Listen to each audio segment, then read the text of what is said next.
Hi, I'm Arnab Bhattacharya at the Tata Institute of Fundamental Research in Mumbai, India. I'm a scientist working on semiconductors, a science communicator who's passionate about taking science out of the lab, and a tinkerer working on frugal solutions to make low-cost experiments.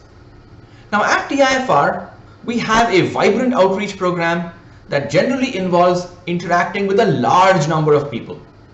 2,000 kids come to TIFR when we have an open house and we can visit the labs. And I think visiting labs is really important because that's what people don't get to see in school. Even if they can do an experiment, they never come and see what a real research lab looks like. Once COVID hit us and we went into this lockdown, this was a problem. Everything went for a toss. Yes, we could transition online. It's easy to do lectures online. But how do you get people to visit labs and get the experience of a research lab online? We didn't have any professional audiovisual equipment, just mobile phones. Thankfully, this is when online learning was picking up and pretty much, a lot of people had smartphones, so we thought, let's try. The other thing is, when people come to TIFR for these lab visits, they're usually curated visits. You clean up the lab and everything's nice and you arrange some special experiments. But we thought, let's show people the raw footage, what is happening in a research lab, on an everyday basis. So what we do is we just use a smartphone. We have a Zoom meeting, export it to YouTube, and there's also via OBS, we export it to Facebook. That's YouTube and Facebook where most of the crowd is. And we try and make it interactive. So for example, we've done sessions on an electron microscope where we've shown something in the microscope and we've asked the audience, okay, now should we go here, there, should we zoom in, what do you want to see, things like this.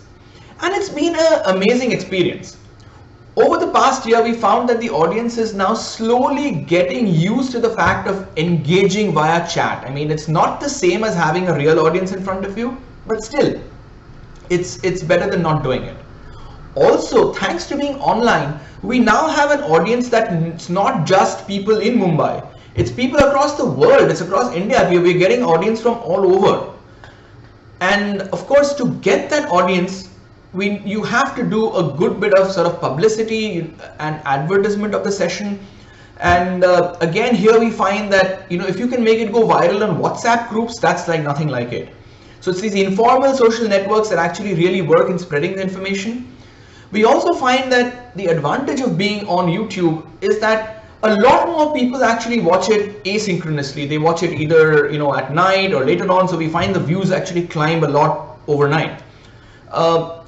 We've had a lot of problems with audio when you use just a small phone because to capture people around the lab, it's often difficult. So we do have to improve. We do need to figure out solutions.